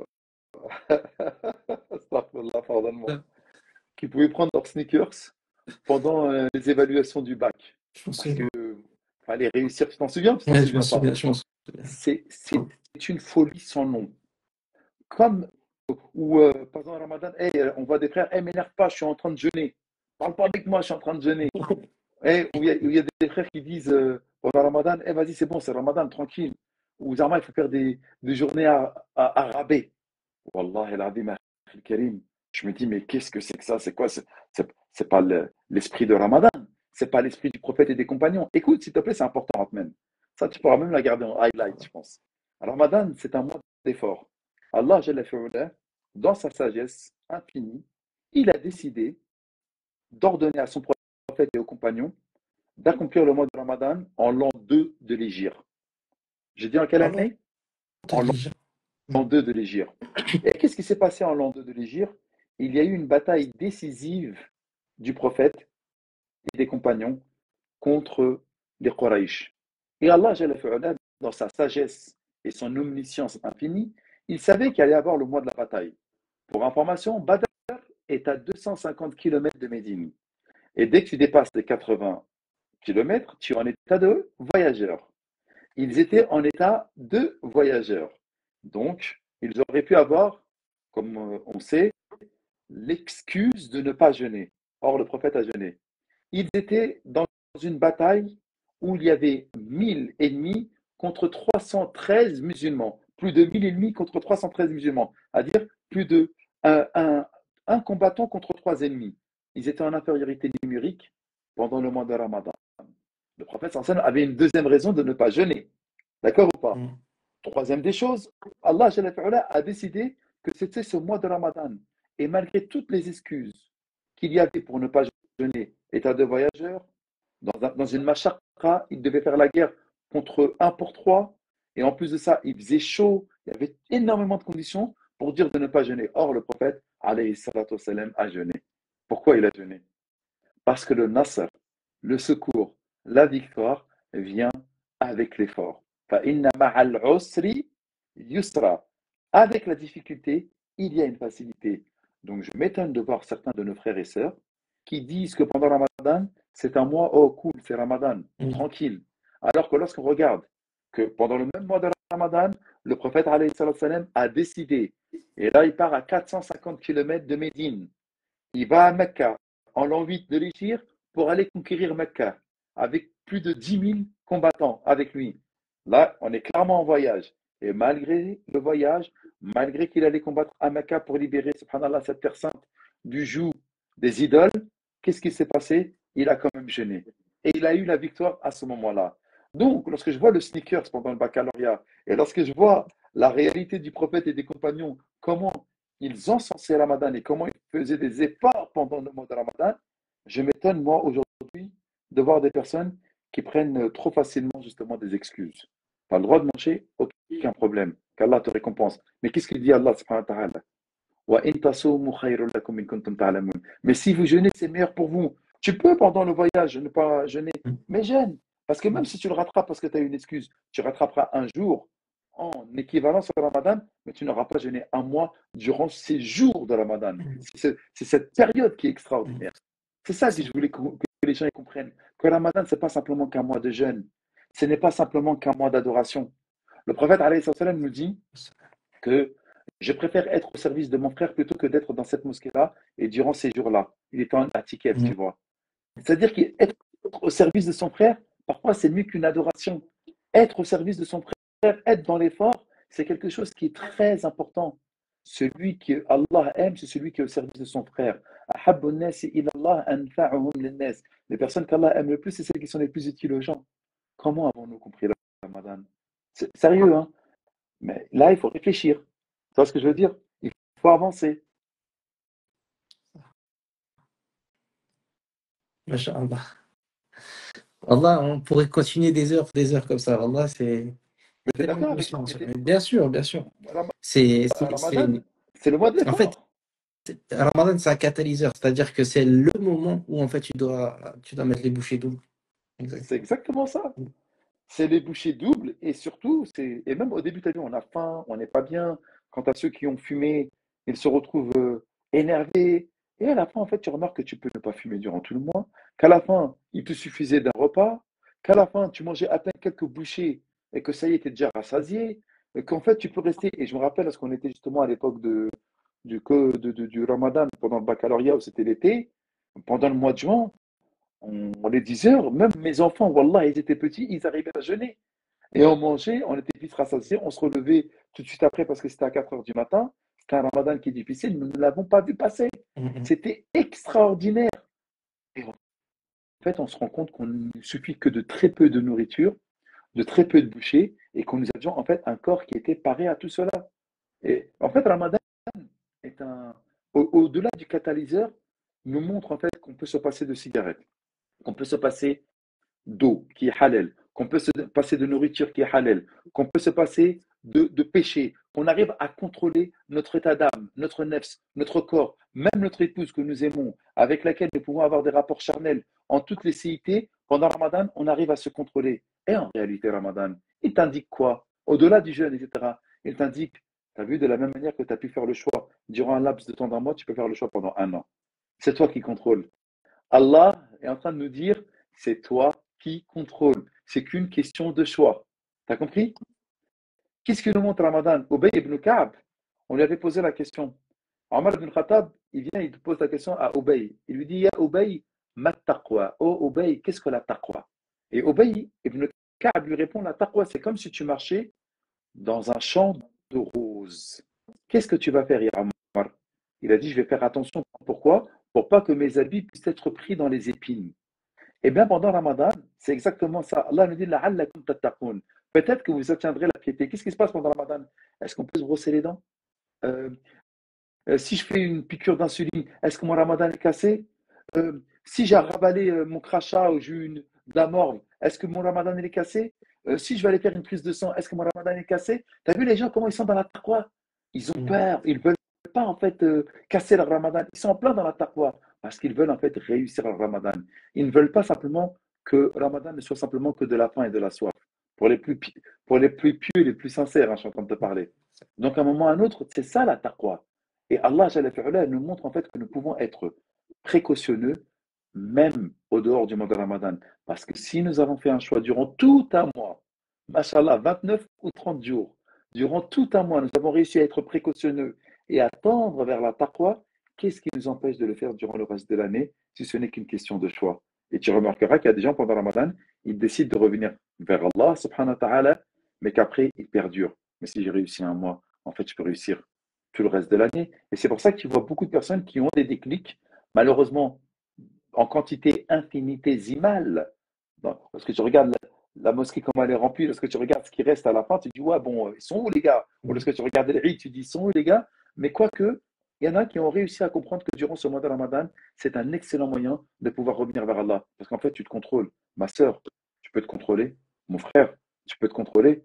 Il n'y a personne qui te dit il y a personne qui te met le couteau sous la gorge et qui te dit d'aller faire le haram ou d'aller voir ta copine. Il y en a qui disent, ouais, allô chérie, pendant Ramadan, on arrête de se voir. Ok, c'est bien.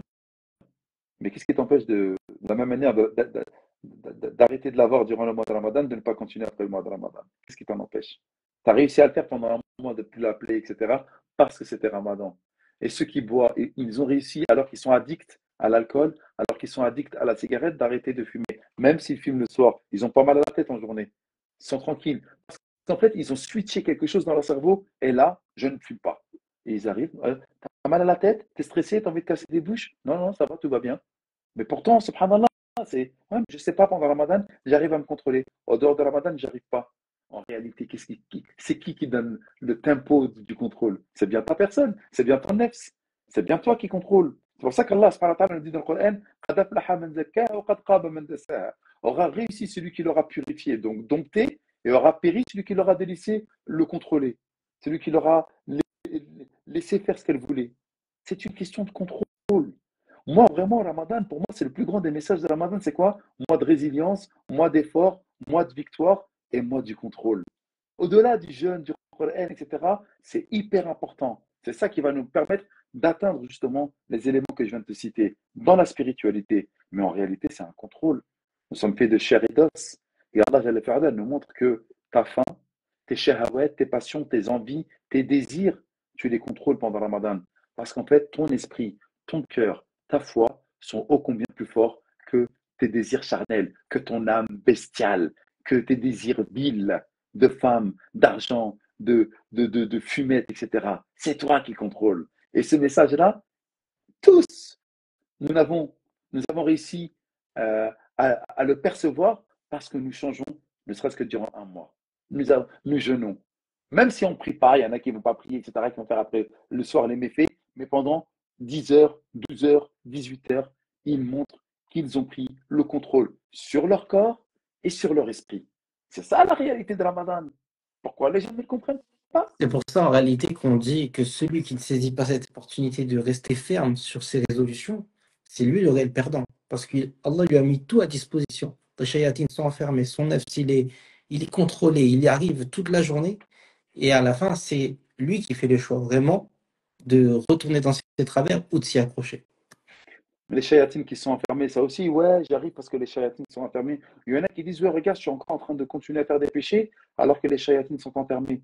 Ok, shaitan, il a une influence peut-être, mais quel type d'influence? Comme il a dit Allah Jalla fi'ala fi surat al-Falaq, wa min sharri al-waswasi al-khannas.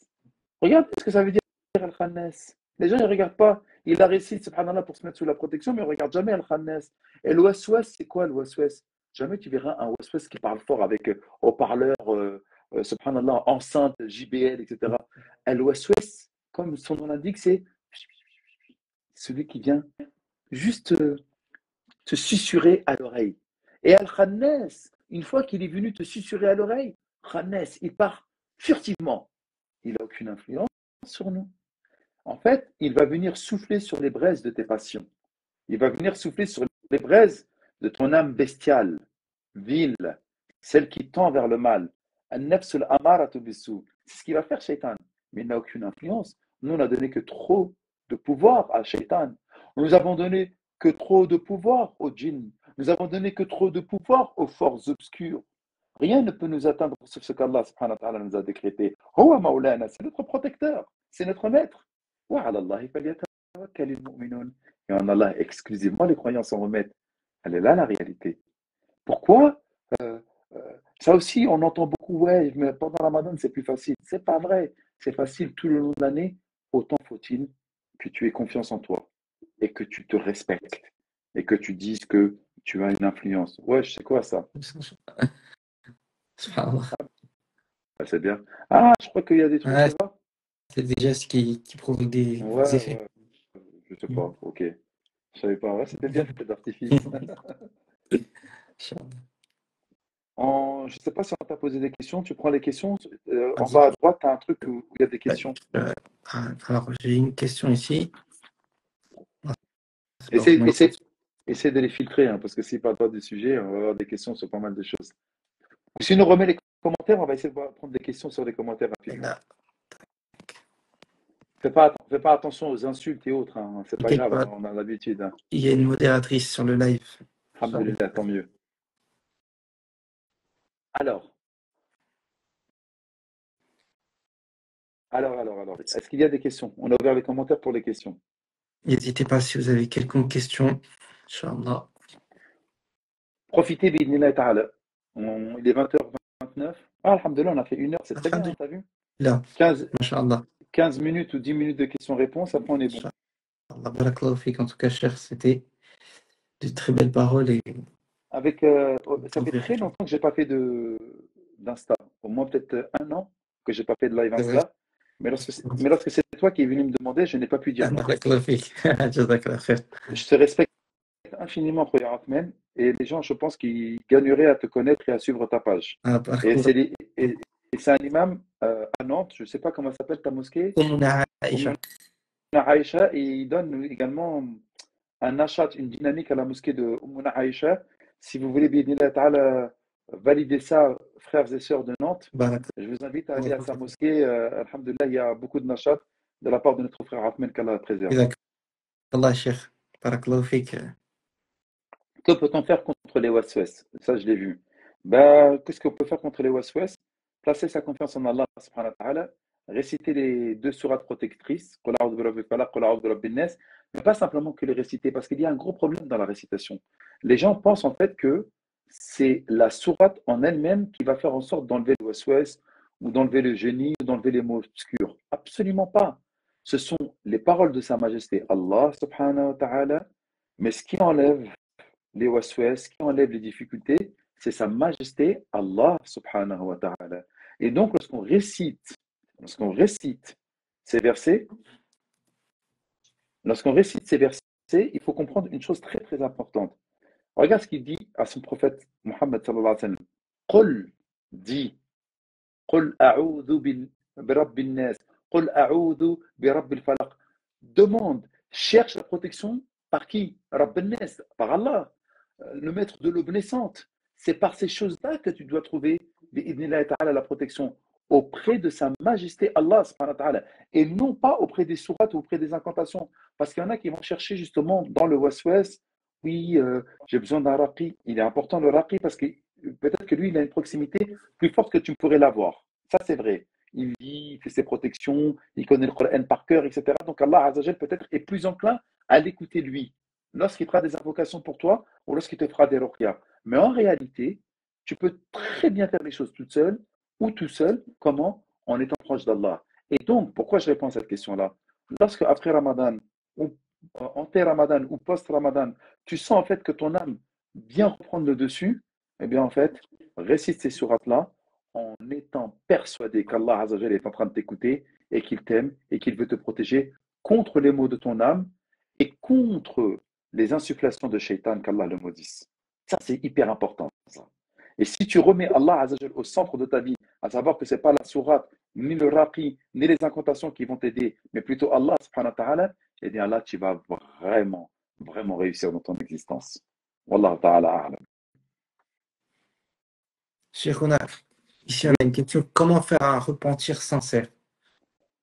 en vrai, de vrai, le repentir sincère, il peut se faire même si on continue les péchés. En réalité, c'est ça. Parce qu'en fait, beaucoup disent, ouais, mais qu'Allah nous pardonne. Un repentir sincère, c'est quoi? C'est de se promettre de ne plus jamais faire le péché, d'arrêter tout de suite le péché et de regretter amèrement le péché. Mais parfois, même si on regrette amèrement le péché, notre cœur saigne et qu'on s'est promis, Ya Allah, plus jamais j'y retournerai, et qu'on a arrêté à ce moment-là de faire le péché, on n'est pas à l'abri d'y retomber. Et qu'est-ce qu'il faudra faire à ce moment-là? Il faudra redemander pardon. يقول النبي عليه الصلاة والسلام كل ابن آدم خطأ وخير الخطائين التوابون. Tous les enfants d'Adam sont des pécheurs. Et les plus grands des pécheurs, et les meilleurs des pécheurs, pardonnez-moi, ce sont ceux qui se repentent. Nous sommes assujettis au péché. nous sommes foncièrement dans le péché et jusqu'à la fin de nos jours, nous allons pécher. C'est la raison pour laquelle il ne faut jamais, jamais cesser l'istighfar de demander pardon à Allah subhanahu wa ta'ala. Nous sommes faits ainsi. Et si Allah jalla fi'ala, avait fait en sorte que nous ne péchions plus, il nous aurait éradiqués, comme a dit le prophète alayhi salam, et il aurait ramené une autre espèce, une autre humanité qui pêche pour qu'il puisse leur pardonner. Nous sommes dans le péché. Mais c'est quand que le péché devient gravissime? C'est lorsqu'il tue ton cœur et que tu ne te repens plus. Ça, c'est fichu. Si le péché t'a amené à un moment où tu dis, ouais, ça y est, ça sert à rien, je suis mort, eh ben là, le péché, il t'a vraiment eu. Mais si tu continues à faire le même péché, mais que tu le regrettes au fond de toi-même, et que tu dises, il faut absolument que j'arrête de le faire, ce péché, je ne peux plus continuer à le faire, ce péché, eh bien, c'est ce repentir-là qui est aimé auprès d'Allah subhanahu wa ta'ala. Et peut-être qu'après une fois, deux fois, trois fois, 10 repentir, Allah Azza wa Jalla te permettra de ne plus jamais le faire en le détestant. Mais tu te dois tout le temps de revenir. C'est ce qu'on appelle un repentir sincère.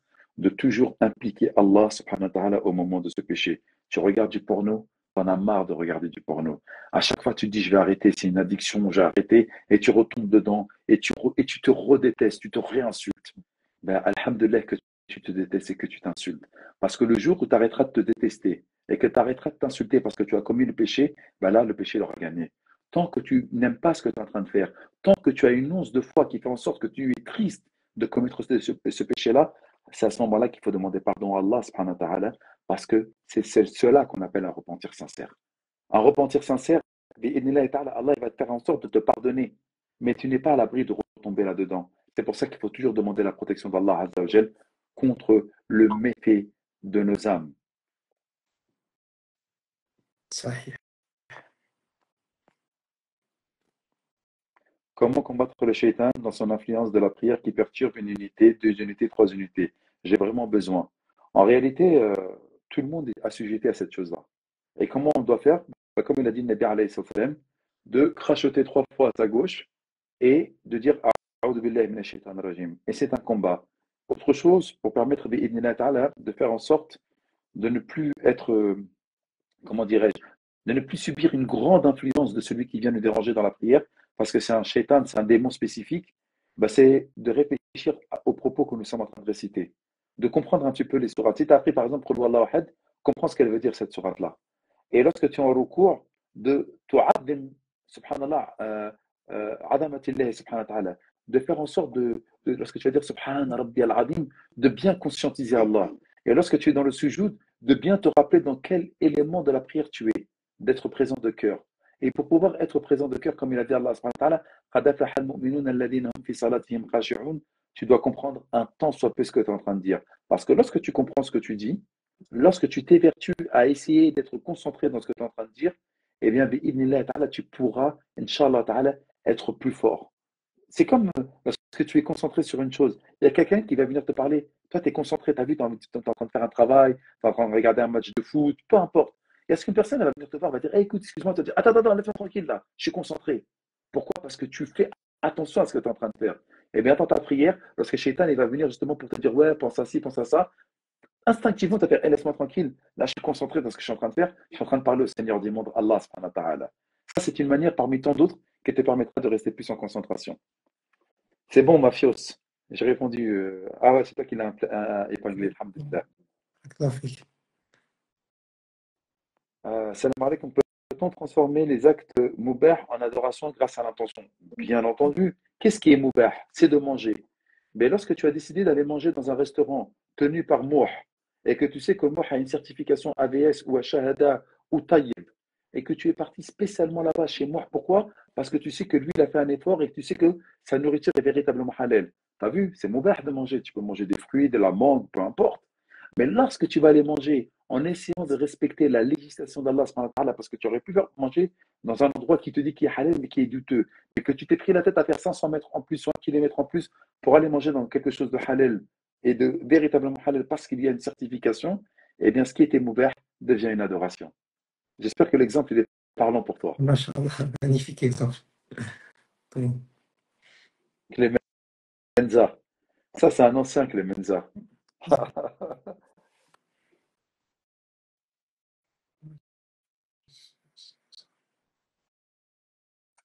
Il n'y a plus de questions, ça y est?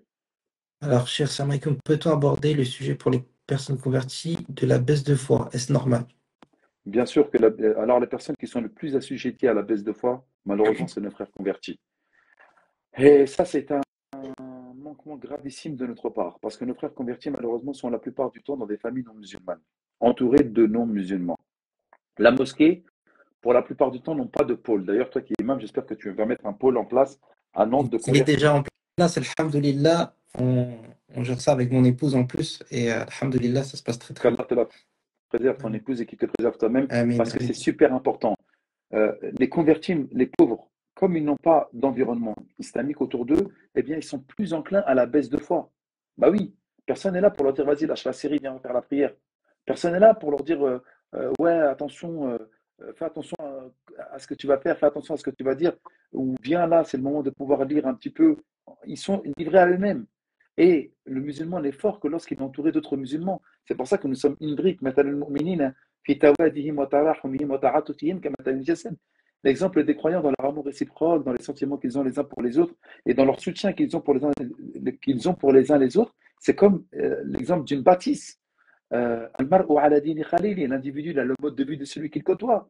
Et le prophète nous dit que chacun d'entre vous fasse bien attention qu'il va côtoyer.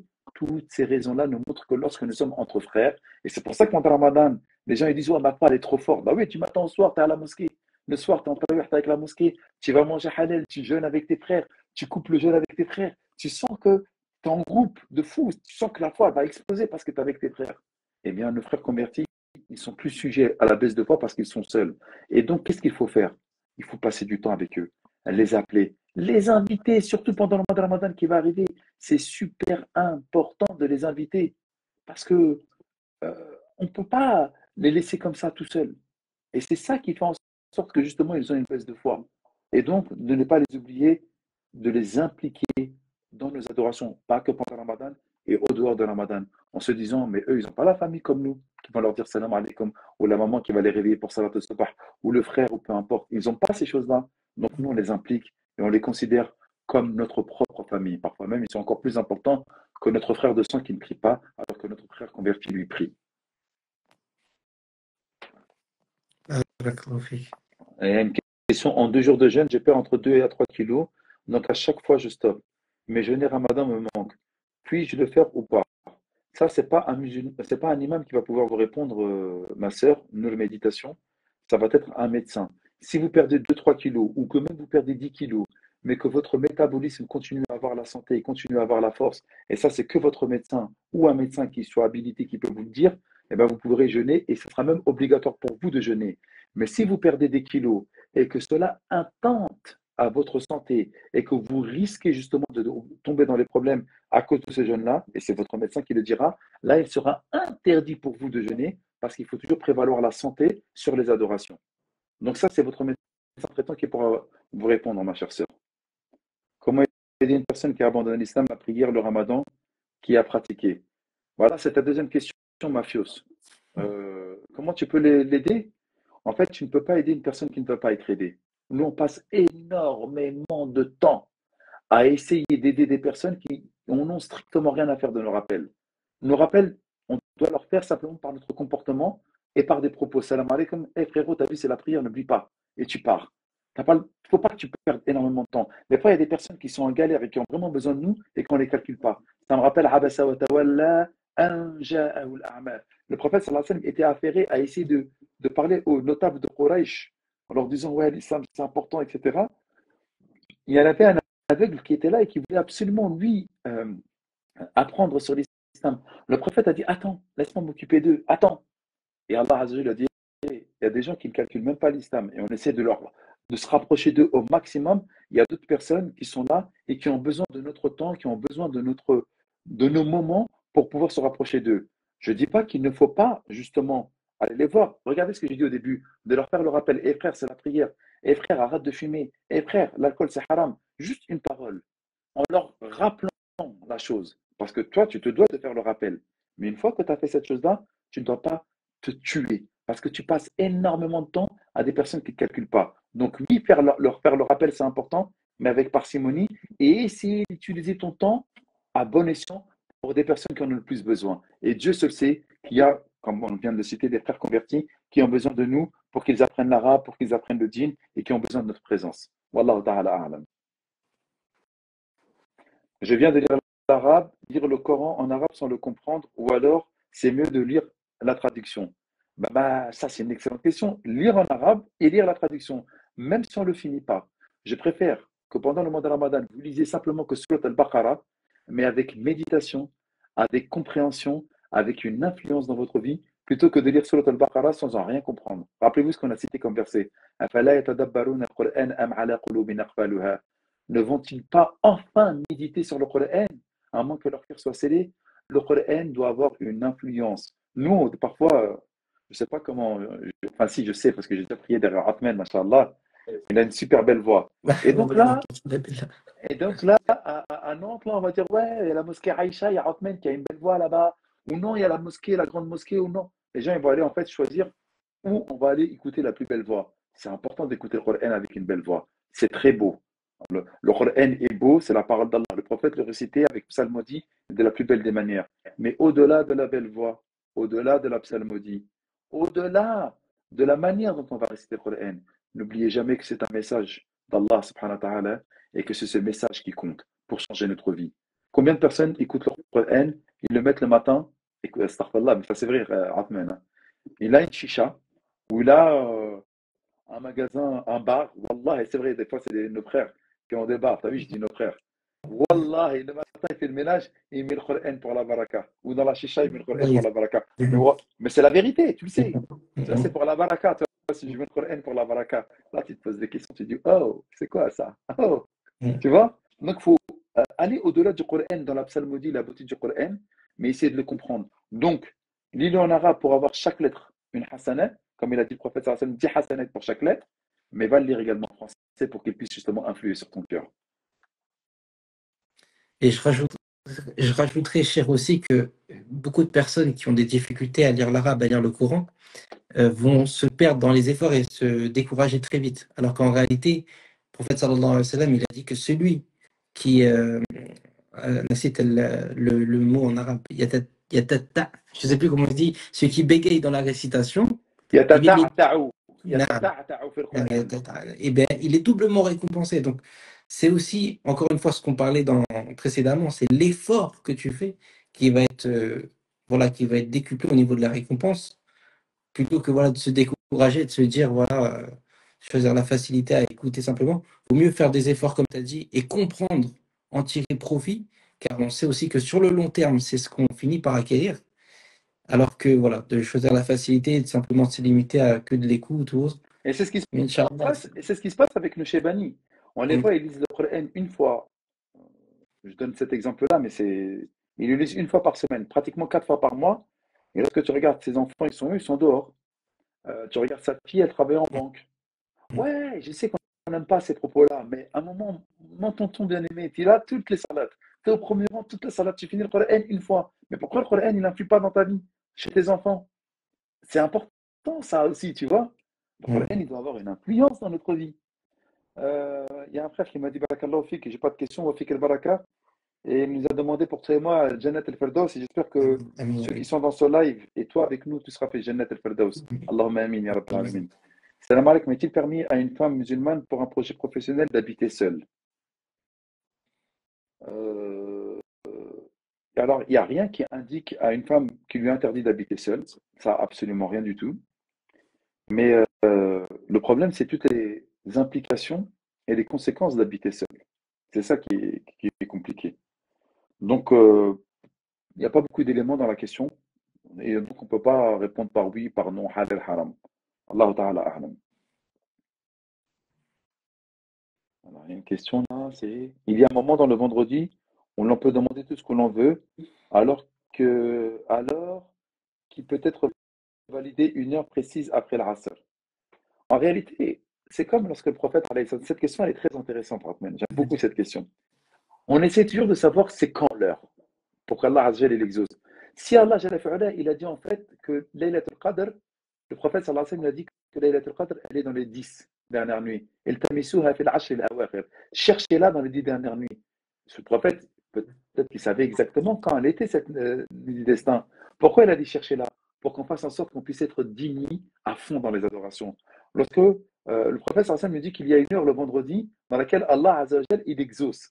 Il y en a qui ont dit que c'était au moment où l'imam montait sur le minbar jusqu'à la fin de la prière. Il y en a qui ont dit que c'était toute la journée. Il y en a qui ont dit que c'était après Salat al-Asr. Il y en a qui ont dit que c'était un tout petit peu avant le Maghrib. C'est des on dit. C'est des savants qui ont dit. Mais si le prophète sallallahu nous a dit il y a une heure dans le vendredi, c'est pour qu'on donne de l'importance à tout le jour du vendredi. Parfois, il ne faut pas chercher. Toujours, on veut des raccourcis. Mm. Si il nous demande de chercher, c'est pour qu'on passe un maximum de temps dans l'adoration. Et c'est ça qui est voulu. C'est pour ça qu'il nous demande toujours d'aller chercher et de passer un maximum de temps là-dedans. Nous, on veut toujours, ouais, gratter au maximum. Ah, Ramadan, je gratte. Je gratte. Non, passe du temps. C'est comme lorsque tu passes, une vieille personne, elle est sur le point de mourir, elle a des enfants, etc. Et toi, tu es venu la visiter, tu passais énormément de temps avec elle. À chaque fois, tu passes du temps. Tu ne cherches pas d'avoir des temps de qualité, mais tu essaies juste de passer du temps avec cette vieille personne-là. Et cette personne-là, en fait, tu ne savais pas, elle était riche. Quand tu as passé du temps avec lui, elle t'a dit, bah, lui, il m'a considéré, bah, je vais lui donner une part de ce que j'ai comme richesse avant de mourir, avant mon héritage. Et ben, c'est exactement ça. Passer du temps avec Allah, passer du temps dans une adoration implique en fait que tu aimes ce temps passé avec Allah et dans cette adoration-là. Et donc, tu es plus à même de mériter les récompenses. C'est pour ça que le prophète alayhi salam, nous demandait toujours de chercher les nuits du destin, de chercher ces heures justement où on va avoir les bénédictions. Et de ne pas tout de suite aller les chercher tout de suite comme ça. Wallahu ta'ala a'lam. Est-ce qu'il y aura un replay sur la vidéo Inch'Allah, Inch'Allah, bien sûr. D'accord. Est-ce qu'il y a d'autres questions? Parce que là, on a dépassé un petit peu le temps. On en prend une petite dernière, Ahmed. Une pour toi, Ouais, une pour moi, et après on finit, je t'en Inch'Allah. prie, je t'en prie. Tac, tac, tac. Alors ici, j'ai comment lire le Coran, sourate par sourate ou par ordre chronologique? Alors, si tu arrives à les lire par ordre chronologique et pas un Coran qui les a en ordre chronologique, pourquoi pas, tu vois? Moi, je ne connais pas de Coran encore, j'en ai pas vu, mais sûrement il doit exister un Coran qui a été révélé par ordre chronologique. Non, tu lis le Coran comme il a été révélé parce que lorsque Sayyidina Jibril alayhi salam, il venait, il disait au prophète, ça, elle est là, cette sourate. Ce verset-là, tu vas le mettre là. C'est Sayyidina Jibril qui a agencé le Coran. Et si la Fatiha, c'est pas la première sourate qui a été révélée, c'était Iqra. Mais si la Fatiha elle a été mise au début, c'est parce qu'elle ouvre. Fatihatul Kitab. Fatiha, c'est celle qui ouvre. C'est celle qui ouvre le livre. Ou bien Ummul Kitab dans un autre nom. Ensuite, il y a la Baqara, ensuite, il y a Ali Imran. Et tu dois suivre et lire le Coran normalement. Faut pas couper les cheveux en quatre. Tu as vu, tu es chez le coiffeur, tu prends ton peigne, tu coupes les cheveux une fois. Tu ne vas pas faire un, deux, trois, quatre. Ça ne sert à rien. Je ne comprends pas la question. Si on pouvait juste la développer, mais j'arrive pas à comprendre la question. Mais voilà, tu lis le Coran comme il a été révélé, Bien comme sûr. on le voit partout. Après, il y a des sagesses en cela. C'est une révélation, comme tu as dit, qu'elle était agencée, que les sourates ont été agencées dans cet ordre-là. Il y a un livre de l'imam Suyuti, rahimahullah, qui a écrit dessus, sur les sagesses du fait de l'agencement de l'ordre des sourates. Et il fait des liens aussi entre les noms des sourates, pourquoi celle-ci a été mise avant celle-ci, etc. Qui a été Il y a traduit une en excellente. français en plus. Oui, masha'Allah. Masha'Allah. On peut le voir, ouais. Après, bon, il y a deux questions qui sont bien. SVP, le moyen de contraception pendant Ramadan pour une Amra, c'est autorisé. En fait, ce qu'elle me dit, le moyen de contraception, c'est en fait une pilule peut-être qui empêche d'avoir les règles pendant la Umrah de Ramadan. Je ne sais pas si c'est cette question-là, si elle peut la préciser, Karima. Et une deuxième question, qu'est-ce qui est plus bénéfique? Faire du dhikr ou réciter le Coran? En fait, le plus grand dhikr, c'est la récitation du Coran. Ah, Allah subhanahu wa ta'ala dit وَمَنْ أَعْرَضَ عَنْ ذِكْرِي. Quant à celui qui se détourne de mon rappel. Allah, il a appelé le Coran dhikr. Dhikrullah. Combien de fois Allah Azza wa Jal, il a appelé le Coran dhikr? Parce que le plus grand des rappels et le plus beau des rappels, c'est le Coran. Et tu peux faire les deux. Le prophète, alayhi salatu wassalam, c'est bien ces questions fermées, c'est quoi? C'est ça qui est bien ou ça? Ben, le prophète, il faisait la lecture du Coran abondamment et il n'oubliait pas également de dire Subhanallah, walhamdulillah, wa la ilaha illallah, wallahu akbar. Et le prophète, alayhi salatu wassalam, il disait kalimatan, khafifatani ala lisan, thaqilatani fil mizan, habibatani ila ar-Rahman ou bien lir-Rahman, Subhanallah wa bihamdihi, Subhanallah al-Azim. Donc, deux paroles légères sur la langue, lourdes dans la balance du jour du jugement dernier, aimé du miséricordieux Allah subhanahu wa ta'ala, subhanallah wa bihamdihi, subhanallah al-azim. C'est des paroles qui sont incroyables. Et donc le dhikr, de le faire de cette manière-là, et la lecture du Coran sont deux choses. Mais si tu devais privilégier la nuit quelque chose à faire, eh bien, assurément, c'est la lecture du Coran dans la prière. sans aucun doute, parce que c'est ce que faisait notre prophète Mohammed sallallahu alayhi wa sallam. Puis-je réciter le Coran alors que je suis en période de menstru? Non, on ne peut pas réciter le Coran en période de menstru, bien que cette question fait l'objet de divergences auprès des savants, mais on ne récite pas le Coran. Pour le coup, les sœurs là, qui sont en état de menstru, faites de dhikr. Là, c'est une bonne chose pour faire le dhikr. À quand votre prochaine visite sur Bruxelles? On m'a invité pendant le mois de Ramadan. Je ne sais pas si on va pouvoir y aller. Ramadan, j'aime bien rester à la maison et à la mosquée, de s'occuper de soi-même. On essaie de bloquer. Barakallahu fiki en tout cas. J'aimerais devenir auto-entrepreneuse, mais j'ai peur de me diriger dans un. Alors, il ne faut plus être auto-entrepreneur. Il y a une dernière loi qui est venue, c'est qu'au-delà de 25 000 euros de chiffre d'affaires, et je vous le souhaite de faire 25 000 euros de chiffre d'affaires, on est réassujetti en fait à la TVA. C'est un autre sujet. Peut-être qu'on fera un live sur ce côté-là. Tijara en islam, Inch'Allah. pourquoi pas, Très d'accord? technique. Un frère a fait un péché le plus grave, péché de l'islam. Comment peut-il se repentir et ne pas laisser partir à la dérive? Alors, le plus grave péché de l'islam, et les gens ne s'en rendent vraiment pas compte, alors de l'islam, hein. Donc, s'il fait un péché, c'est-à-dire qu'il est encore musulman. Parce que être mulhid, être athée ou donner des associés à Allah, subhanahu wa ta'ala, nous fait sortir de l'islam. Donc, c'est un grave péché, mais qui n'est plus dans l'islam. Mais le plus grave des péchés dans l'islam, les gens ne s'en rendent pas compte et ils pensent qu'en fait, c'est plein de trucs, mais c'est l'abandon de la prière. Le plus grave des péchés qui peut exister, c'est l'abandon de la prière. Pire que tous les autres péchés. Et les gens, Wallah, tu vois, ouais, il est trop bien ce gars, il lui manque que la prière. Mhm. Parce que des fois, on entend ça, mais en fait, il lui manque tout s'il ne prie pas. Exactement, subhanallah. Wallah, et les gens, en fait, ils ne se rendent plus compte que, on croit que la prière, ouais, c'est un truc de pieux. Ouais, je suis un musulman, je vais prier. C'est un truc de pieux, tu vois. Mais c'est pas que la prière, c'est fondamental. Et abandonner la prière, c'est le plus grave des péchés. Je rappelle juste le hadith. On a posé la question au prophète, alayhi salam, Ayyu amali ahabbu ilallah. Quelles sont les actions qu'Allah aime le plus? La première réponse, écoutez bien, قال النبي عليه الصلاة والسلام, الصلاة على وقتها. La prière à l'heure. C'est ce qu'Allah aime le plus. Ensuite, il lui a dit quoi? Birrul walidayn, la bienséance et l'obéissance aux parents. Alors là, on peut voir à contrario. Donc, si c'est les actions qu'Allah aime le plus, ben, retourne-les. L'un des plus graves péchés, c'est quoi? C'est d'abandonner la prière. Parce qu'on ne la fait pas à l'heure, certains disent que c'est d'un abandon de prière. Et Allah Azza wa Jalla a préparé un fleuve en enfer pour celui qui abandonne la prière. Fawailul lil musallin, al-wail, c'est un fleuve pour ceux qui prient. Et ça, c'est une folie, ça. Wallah, alors, des fois, parce que je pense à ça, je me dis, mais subhanallah. Subhanallah. C'est Comment des on fait gens ça? qui prient, c'est des gens qui prient. Tu as vu des gens, non, mais je fais déjà la prière. Oh, mais je fais la prière déjà.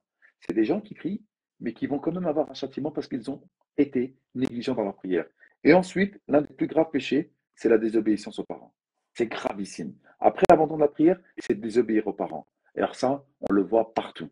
Partout. Ceux qui désobéissent aux parents, tu les vois, même ceux qui frappent leurs parents, même ceux qui en font des parents des esclaves, tu les vois partout. Et ceux qui ne prient pas, la plupart des gens ne prient pas. Parce que s'ils priaient, nos mosquées regarde lorsque tu vois Salat al-Eid, les stades, ils sont remplis. Ils étaient où ils cachaient ces musulmans-là? Mhm. T'as vu les stades, comment ils sont Voilà, remplis? Il y subhanallah. a les drones qui nous filment Mhm. par là-haut, etc. On voit, regardez, Allahu Akbar, Allah. On entend Allah Akbar Takbir dans le stade. On se sent fort. Mais vous étiez où après vous? On ne dit pas que tous ces gens-là ne prient pas. Ça se trouve, ils prient à la maison, mais qu'ils ne viennent pas à la mosquée. T'as vu, on a le bon soupçon.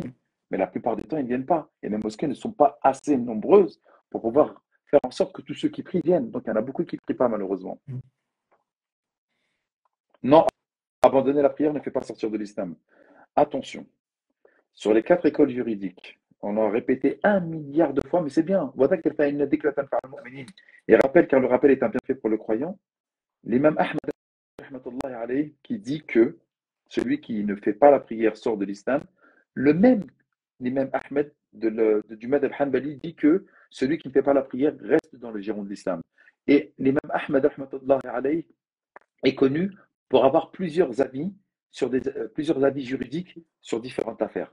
Et sur l'affaire de la prière, c'est le seul qui dit que celui qui ne fait pas la prière par négligence, par paresse, sort de l'islam, mais il dit également autre chose. Sinon, Malik, Abu Hanifa et Shafi'i, ils disent que celui qui abandonne la prière par négligence ou par paresse, mais qui sait qu'elle est obligatoire, il ne sort pas de l'islam.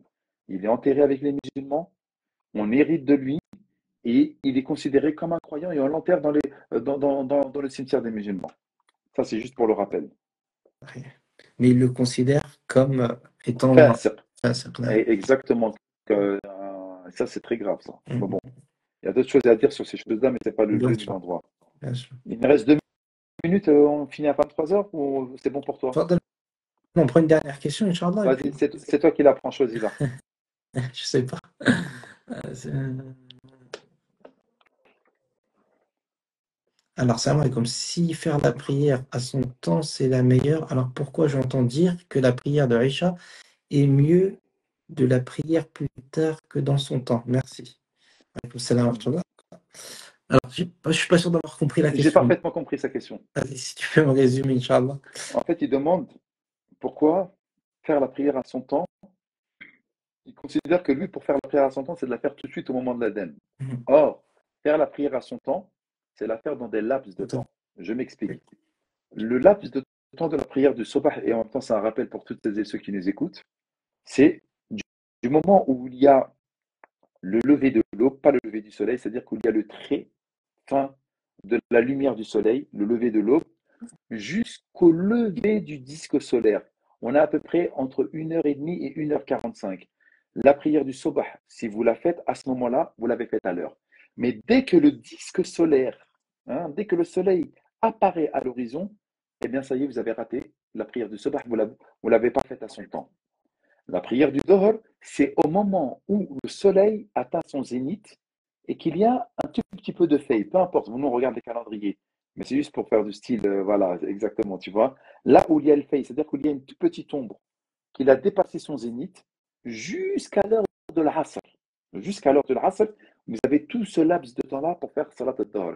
Et si vous faites al-Dohr, par exemple, je dis aujourd'hui c'est à 1h05, ben vous avez jusqu'à 3h45 pour pouvoir faire al-Dohr. Si vous le faites dans ce laps de temps-là, vous avez fait al-Dohr à l'heure. À l'Asr, pareil, vous avez du moment de l'Adhan du Asr jusqu'au coucher du soleil. Et c'est quoi le coucher du soleil? C'est-à-dire jusqu'au disque solaire qui disparaît à l'horizon. Si vous avez fait la prière du Asr à ce moment-là, vous avez fait l'Asr à l'heure.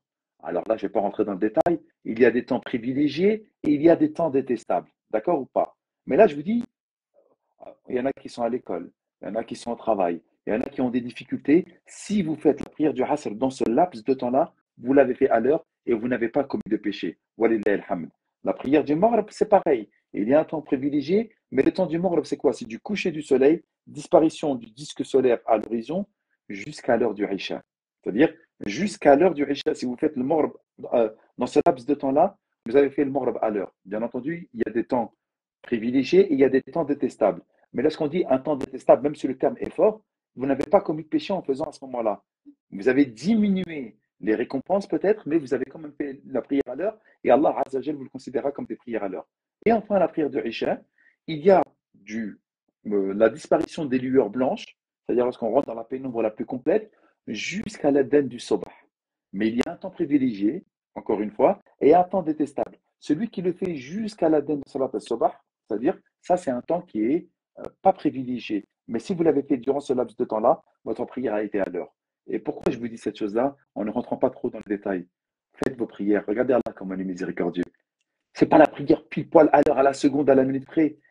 Vraiment, pour celui qui n'arrive pas à faire sa prière à l'heure avec ce que je viens de dire, c'est Allah, il nous a facilité la donne. Venez, on fait les prières à l'heure. Franchement, c'est bien de finir sur cette note-là. Et en plus, c'est quelque chose que beaucoup de personnes ignorent et pensent simplement des fois que voilà, si je ne le fais pas 14 heures pile le jour, par exemple, ben, j'ai raté la prière. Non. En réalité, c'est bien plus large que ça. Et encore une fois, c'est tout l'importance d'apprendre l'ilm aussi pour Il y en a un qui m'a dit, c'est pour- quoi tes sources? Mes sources sont...